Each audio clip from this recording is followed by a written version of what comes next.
Continuing with Genesis 30. When Rachel saw that she was not bearing Jacob any children, she became jealous, and she said to Jacob, "Give me children." Jacob became angry and said, "Am I in the place of God, who has kept you from having children?"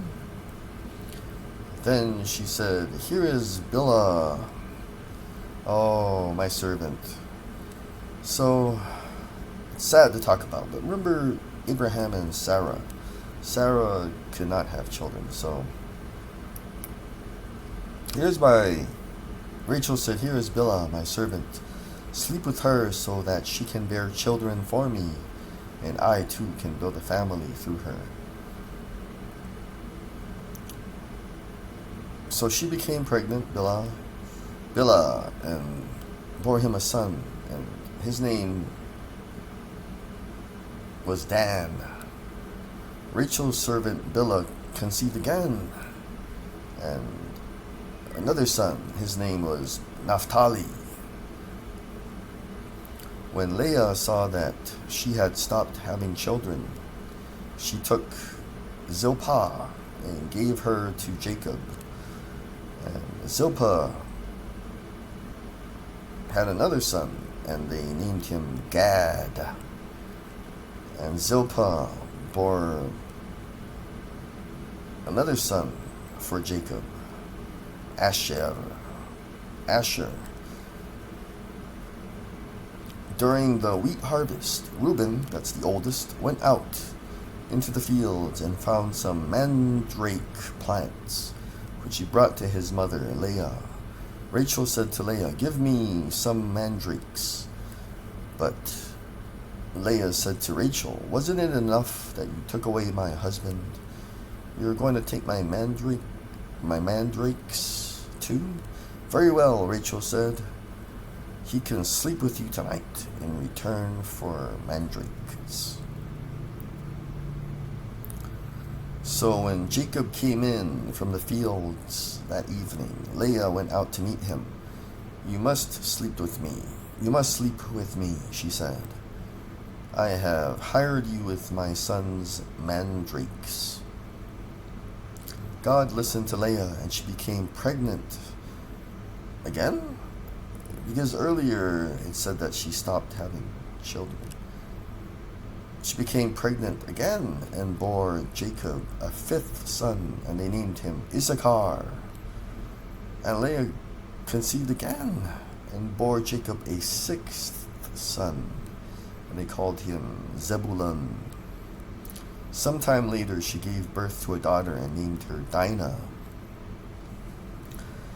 Then God remembered Rachel. She became pregnant and gave birth to Joseph. And she said, "May the Lord add to me another son." Jacob's flocks increased. After Rachel gave birth to Joseph, Jacob said to Laban, "Send me on my way so I can go back home. Give me my wives and children for whom I have served you, and I will be on my way. You know how much work I've done for you." But Laban said to him, "If I have found favor in your eyes, please stay. I have learned by divination that the Lord has blessed me because of you." He added, "Name your wages and I will pay them." Jacob said to Laban, "You know how I have worked for you and how your livestock has fared under my care. The little you had before I came has increased greatly, and the Lord has blessed you wherever I have been. But now, when may I do something for my own household?" "What shall I give you?" he asked. "Don't give me anything," Jacob replied. "But if you will do this one thing for me, I will go on tending your flocks and watching over them. Let me go through all your flocks today and remove from them every speckled or spotted sheep, every dark-colored lamb, and every spotted or speckled goat. So speckled or spotted sheep, dark-colored lambs, and spotted or speckled goats. They will be my wages, and my honesty will testify for me in the future. Whenever you check on the wages you have paid me, any goat in my possession that is not speckled or spotted, or any lamb that is not dark-colored, will be considered stolen. Agreed, said Laban. Let it be as you have said. That same day he removed all the male goats that were streaked or spotted, and all the speckled or spotted female goats, and all the dark-colored lambs, and he placed them in the care of his sons. Then he put a 3-day journey between himself and Jacob, while Jacob continued to tend the rest of Laban's flocks. Jacob, however, took fresh-cut branches from poplar, almond, and plane trees, and made white stripes on them by peeling the bark and exposing the white inner wood of the branches.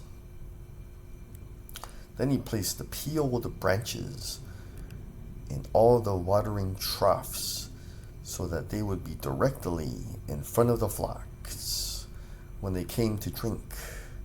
When the flocks were in heat and came to drink, they mated in front of the branches, and they bore young that were streaked or speckled or spotted. Jacob set apart the young of the flock by themselves, but made the rest face the streaked and dark-colored animals that belonged to Laban. Thus he made separate flocks for himself, and did not put them with Laban's animals. Whenever the stronger females were in heat, Jacob would place the branches in the troughs in front of the animals so they would mate near the branches. But if the animals were weak, he would not place them there. So the weak animals went to Laban, and the strong ones to Jacob. In this way the man grew exceedingly prosperous, and came to own large flocks, and female and male people, servants, and camels and donkeys. Genesis 31. It is titled, Jacob Flees from Laban. Laban pursues Jacob.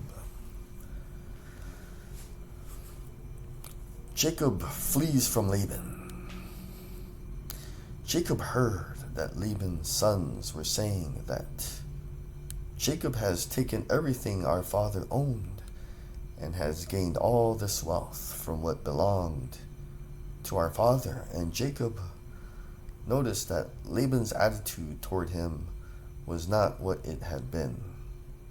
Then the Lord said to Jacob, Go back to the land of your fathers and to your relatives, and I will be with you. So Jacob sent word to Rachel and Leah to come out to the fields where his flocks were. He said to them, I see that your father's attitude toward me is not what it was before, but the God of my father has been with me. You know that I have worked for your father with all my strength. Yet your father has cheated me by changing my wages 10 times. However, God has not allowed him to harm me. If he said the speckled ones will be your wages, then all the flocks gave birth to speckled young. And if he said the streaked ones will be your wages, then all the flocks bore streaked young. So God has taken away your father's livestock and has given them to me. In breeding season, I once had a dream in which I looked up and saw that the male goats mating with the flock, were streaked, speckled or spotted. The angel of God, that's a Kadosh Malakim, said to me in the dream, Jacob. I answered, Here I am. And he said, Look up and see that all the male goats mating with the flock are streaked, speckled, or spotted. for I have seen all that Laban has been doing to you. I am the God of Bethel, where you anointed a pillar, and where you made a vow to me. Now leave this land at once and go back to your native land." Then Rachel and Leah replied to Jacob, their husband, "Do we still have any share in the inheritance of our father's estate?" So I think they're starting to say that their father doesn't treat them very well. Does he not regard us as foreigners? Not only has he sold us, but he has used up what was paid for us.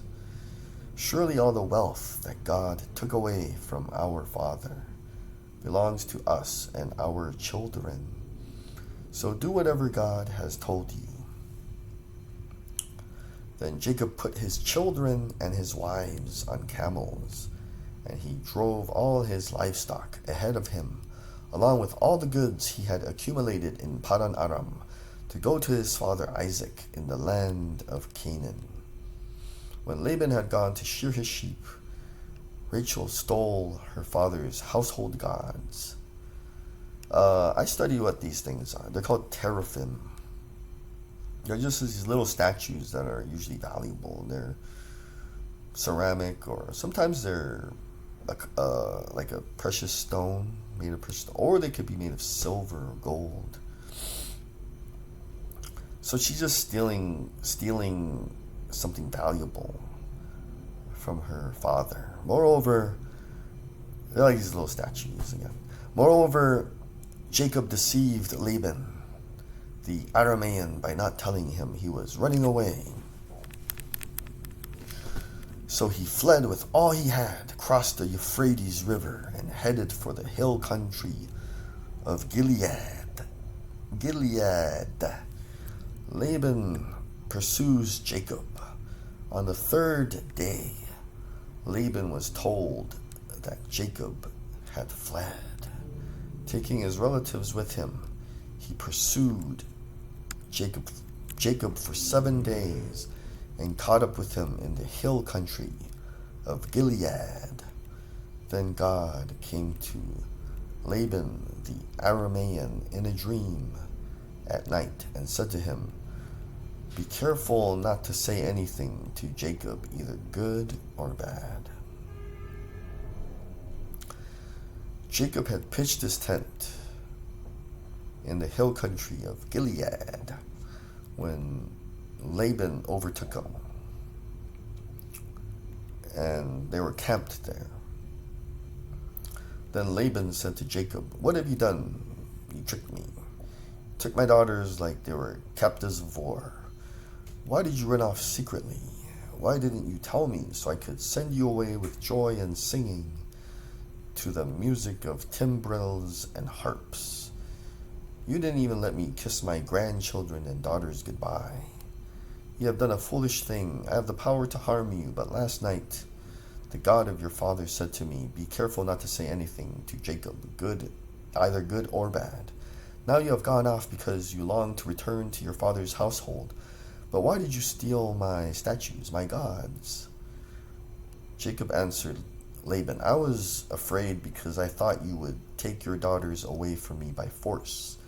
But if you find anyone who has your gods, these little statues, that person shall not live.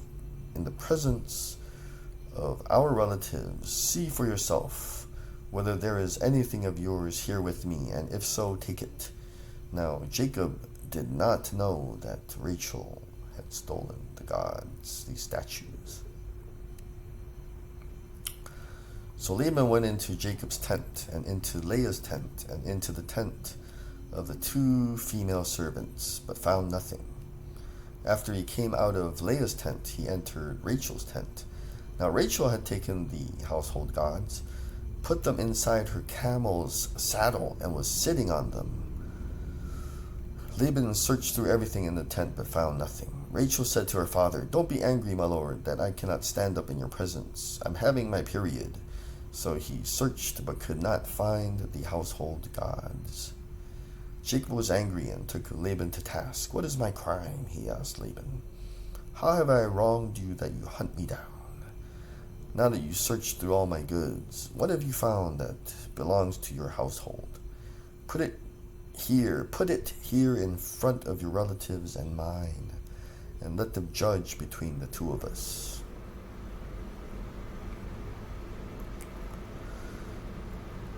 Jacob said, "I have been with you for 20 years now." Wow, he has a lot to say here from verse 38 to 42. It appears that he did a lot for his uncle. Your sheep have not miscarried. So he took very good care of his animals as a shepherd. And I did not bring you animals torn by wild beasts. So he, as a shepherd, he fought off wild beasts to protect his uncle's animals. You demanded payment from me. It was hot in the daytime, cold at night. Sometimes I didn't sleep. It was like this for 20 years. I worked for you for 14, for your 2 daughters, 6 for the animals I have, and you changed my wages 10 times. He said, if God was not with me, you would not have given me anything. And then Laban answered Jacob, the women are my daughters, the children are my children, and the flocks are my flocks. All you see is mine. Yet what can I do today about these daughters of mine? Or about the children they have borne? Come now, let us make a covenant, you and I, and let it serve as a witness between us. So Jacob took a stone and set it up as a pillar. He said to his relatives, gather some stones. So they took stones and piled them in a heap. And they ate there by the heap.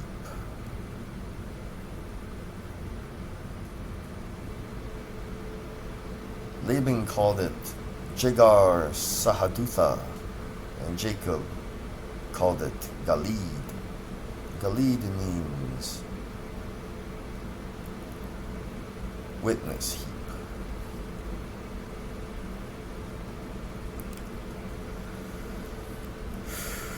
So, I think I'll stop there.